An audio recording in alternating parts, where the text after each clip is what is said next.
Good evening, campers, it's me, Kieran. Today we are going to talk about the 1973 novel by Arthur C. Clarke, Rendezvous with Rama. Rendezvous with Rama is a classic first contact novel. There's something in space, humans see it and go, let's go. With this being written in the 1970s, he's developing the first contact narrative that we are all so used to. So reading this can feel a bit cliche, but it was novel back then. Therefore, if you're going to read this, be aware that you're going to be looking at the roots of where the legacy of First Contact came to be. So what is this thing that the humans are going to make first contact with? Well, that is Rama, a giant cylinder in outer space that seems to be maintaining its own orbit at an incredible speed. Before we touch on Rama, I have to absolutely applaud how Arthur C. Clarke gives up the setup, the reasoning for how we found Rama, and the reason why we're going to go and see it in like under 10 pages. It is so concise, it is bread and butter, it is exactly what you need, and then he goes, right, now we're going. Absolutely appreciated. There's no time wasted on anything superfluous. We are just focused on the massive cylinder in the sky for the next 250 pages. 250 pages of cylinder fan fiction. Oh my god, I would have wanted to know the amount of fun Arthur C. Clarke would have had with a Pringles can, just the shape, the topology, how it moves through the air, what would have been caused on the inside.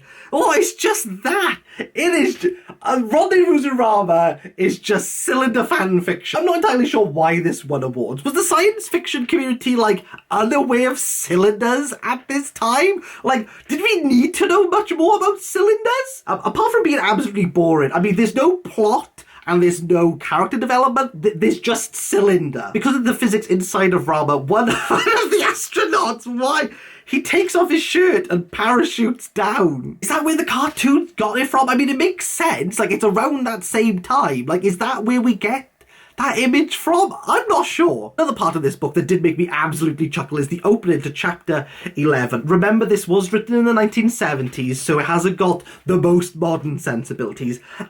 Some women, Commander Norton had decided long ago, should not be allowed aboard a ship. Weightlessness did things to their breasts that were too damn distracting. It was bad enough when they were motionless, but when they started to move, the sympathetic vibration set in. It was more than any warm-blooded male should be asked to take. He was quite sure that at least one serious space accident had been caused by acute crew distraction after the transit of a well-upholstered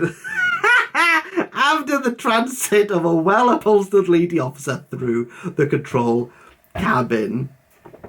Rendezvous with Rama, everyone. I mean, it was interesting to see the roots of the First Contact narrative, and you could definitely see a lot of inspiration within modern movies. I felt comfortable with the pattern of this novel.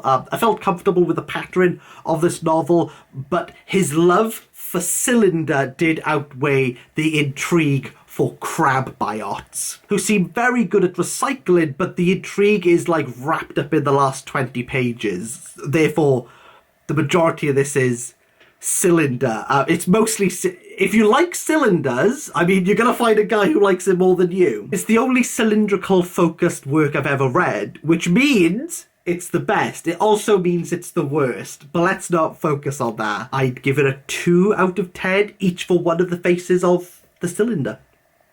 I think Arthur C. Clarke would be happy with that.